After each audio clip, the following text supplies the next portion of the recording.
Hello and welcome to another Make a Code Monday video. My name is Max. I'm a programmer at the Innisfil Idea Lab and Library. And you can see beside me we have a very sad microbit. And that's because the project that I want to share with you today is how to make a virtual pet with the microbit using MicroPython. The impetus for this, the whole idea is that I want to show off a bit of another data structure, one called a dictionary, which is a bit different than the lists that we used on the previous video. So in this particular code, in the end, what happens is our microbit has some emotional states, which are represented by items in a dictionary. We respond to those states, by interacting with the microbit, giving it a high five maybe, which cheers the microbit up in this case. And then we move through the code using logic, dictionaries, and lists. And eventually the microbit gets either sad again or sleepy. Here the microbit's sleepy, he's very confused, put the microbit to sleep for a while. So that's the project I want to make. And let's jump right in. Let's get started by messing around with the REPL. And so here we are at python.microbit.org using the web-based editor. I'm in a Chrome web browser, and so I've connected the microbit using web USB by clicking the connect button, what was previously the connect button. And so now that gives us access to the REPL, which we talked a lot about in our first video in this series.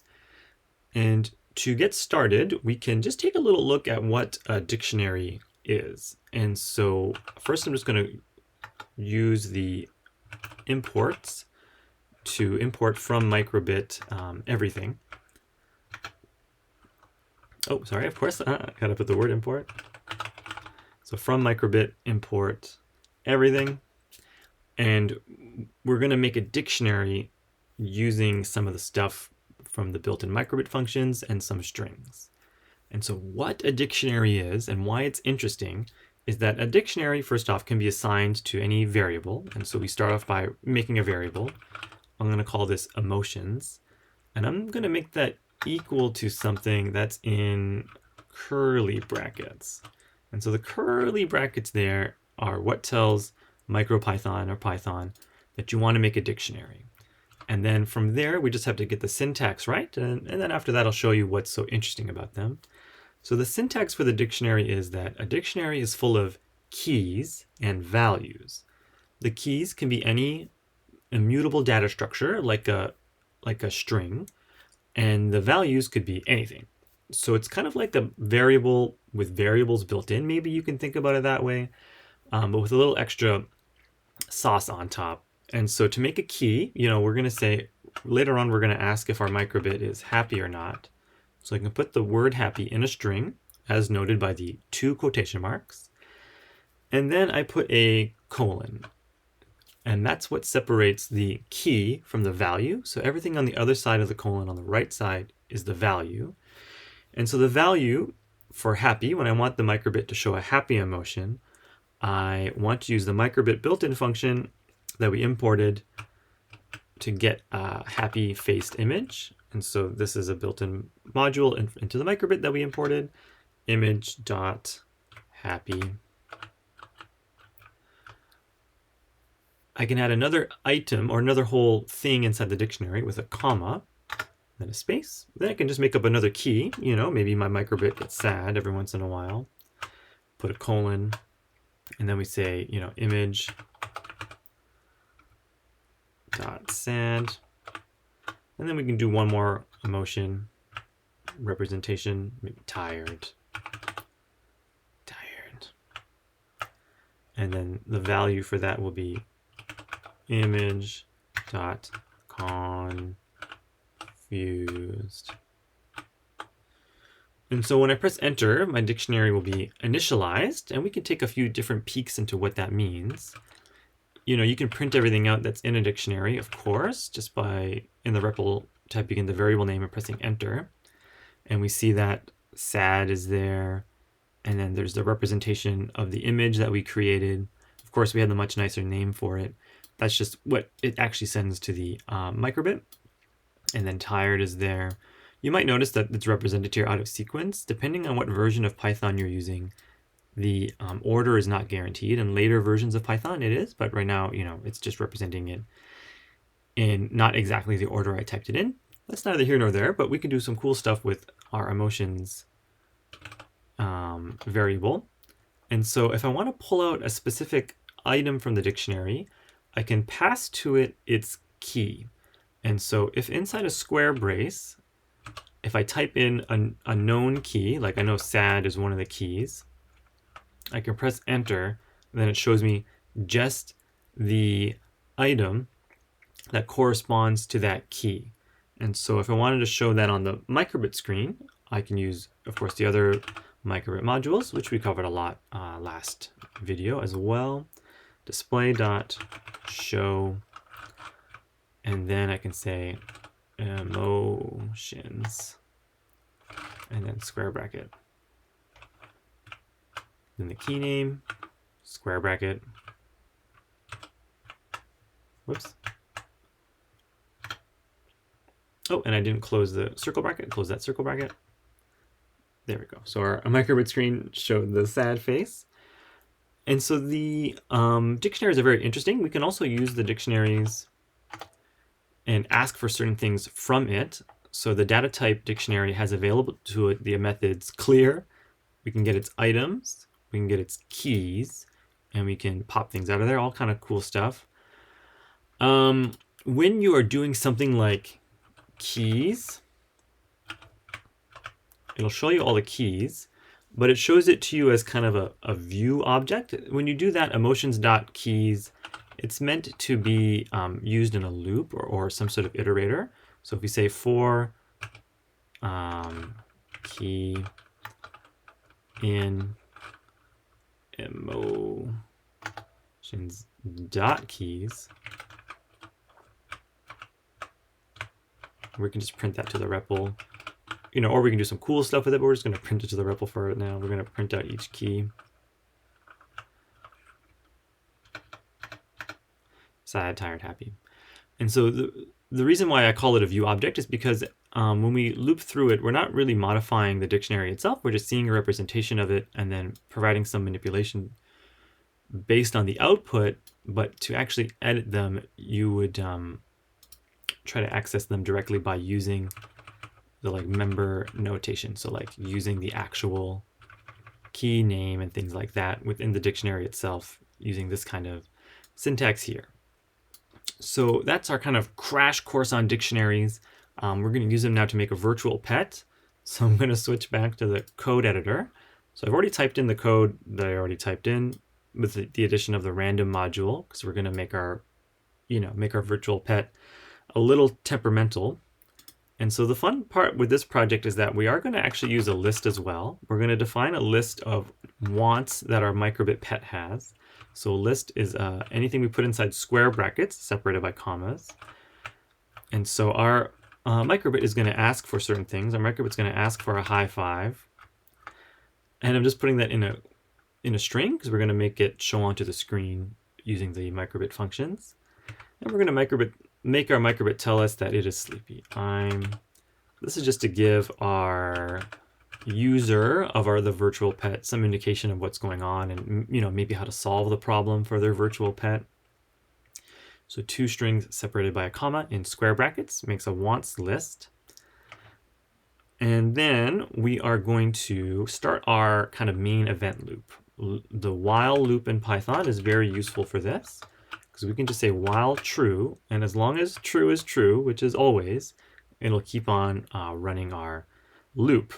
And so this is where certain things get kind of funny.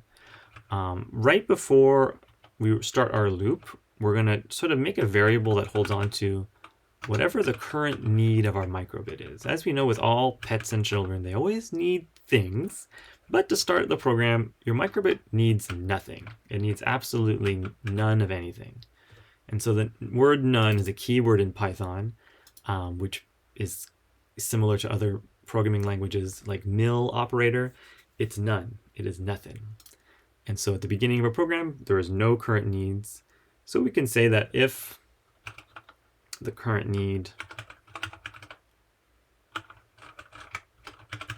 of our microbit is none. So when we're evaluating to see if something is none or not, we can actually use the keyword is, which is nice. I wouldn't use it for anything else. That's why we have the double equal sign operator. We'll see in a moment. So if our current need is none, well, that just means we get to display dot show our current emotion. If we don't have any needs, or if our pet doesn't have any needs anyway, that means they are happy.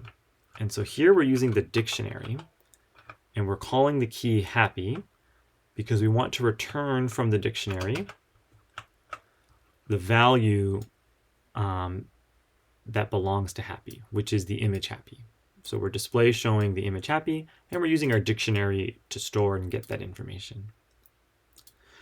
So, you know, when our microbit's happy for a while, we can sleep, let our microbit pause. That's what sleep means in this context, for maybe just like, I don't know, 4 seconds, 4,000 milliseconds.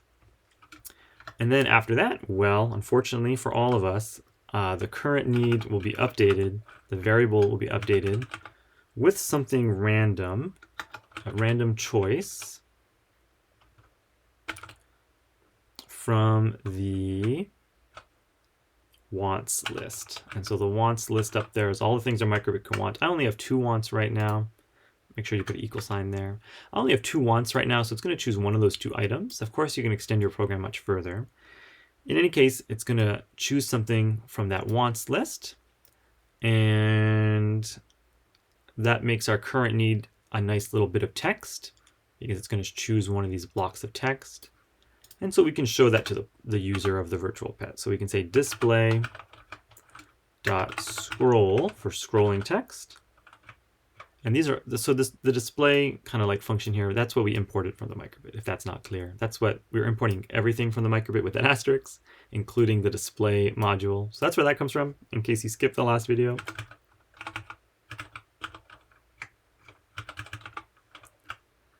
Okay, so when this runs, and we can actually probably run that right now, unless I've made a terrible, terrible programming error. When that runs on the microbit, it shows that it's happy, which is great, because that's what we asked to show. Then it picks a current need, and then it says, I'm sleepy in this case. So that means our microbit's current need has been updated to sleepy. And so let's program some logic to handle when our microbit is sleepy. So if our current need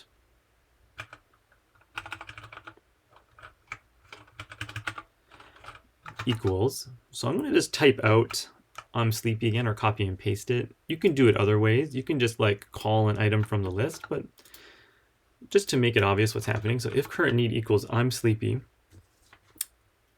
if that's what they want deeply, then that means we display dot show our emotions. And so that what we would show is emotions, and in particular we would show the sad emotion, or sorry, confused. Yes, exactly. When our microbit is tired, it shows the confused emotion. I'm sorry. And so when our microbit is tired,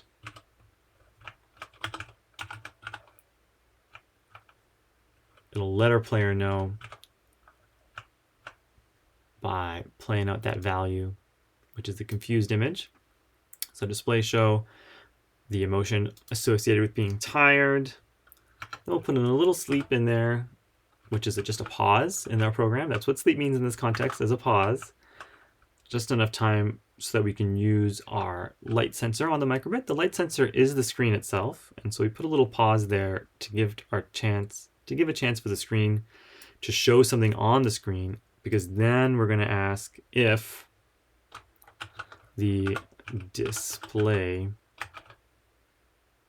dot read light level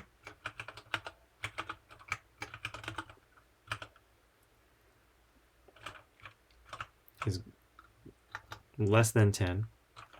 And so the display read light level uses the screen to determine how much light is hitting it.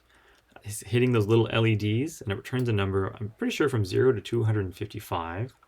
So if it reads something less than 10, that means it's pretty dark. That means the room is pretty dark, which is perfect because that means that our microbit can show itself being asleep.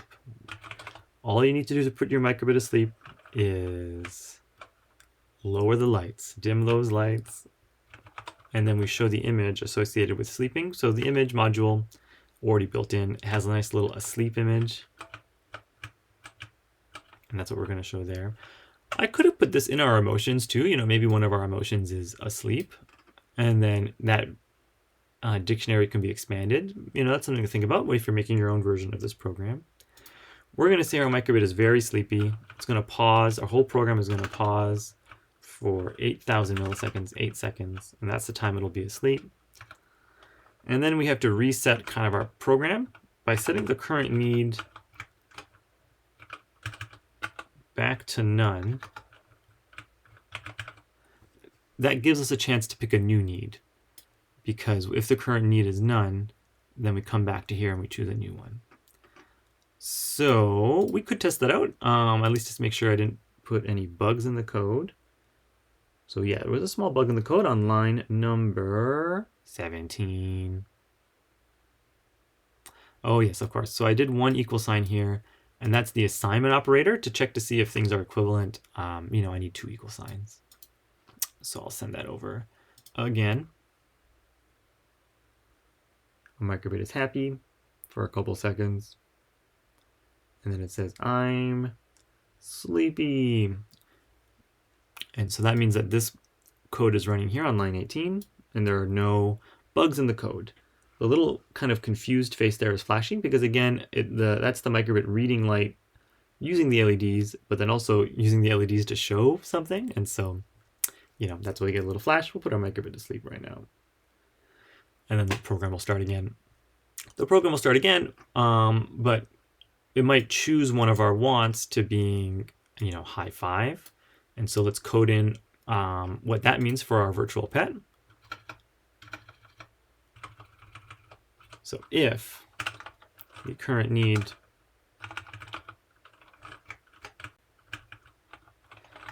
equals high 5, you know, we've all seen people like that. They just need a high 5.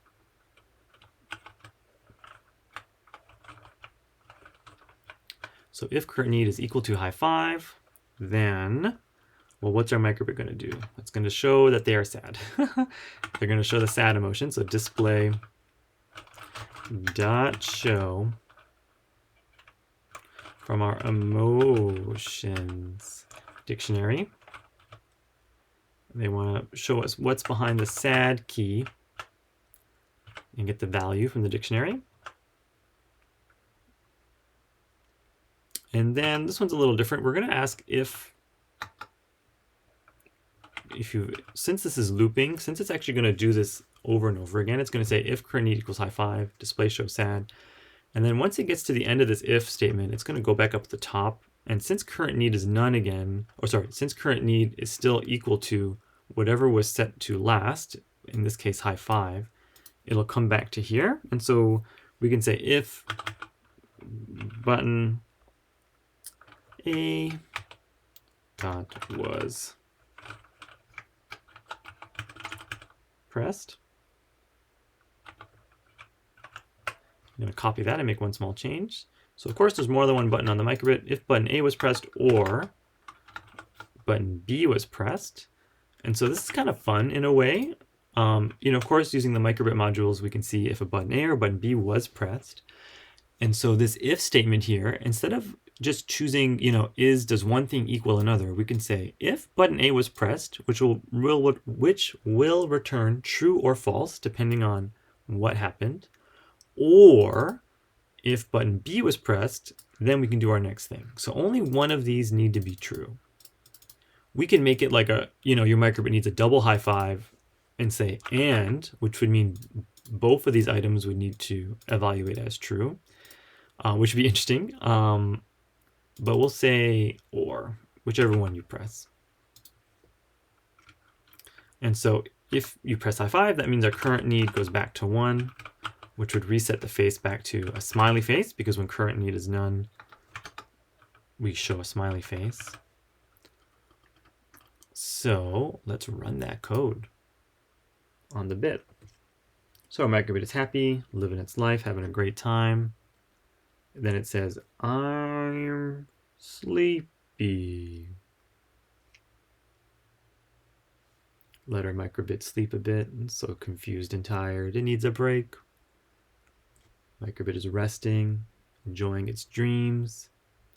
And it's happy. It's woken up refreshed, ready for a new day, whatever it might be. Ooh, looks like the microbit needs a high five.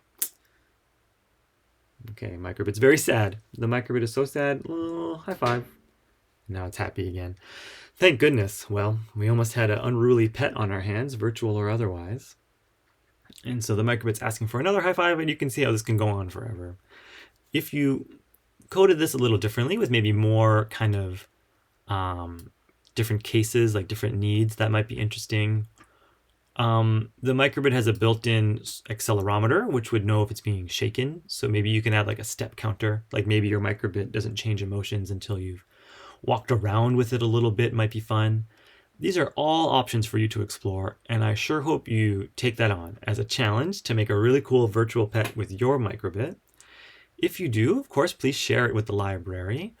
And for now, thank you so much for watching, and have a great day.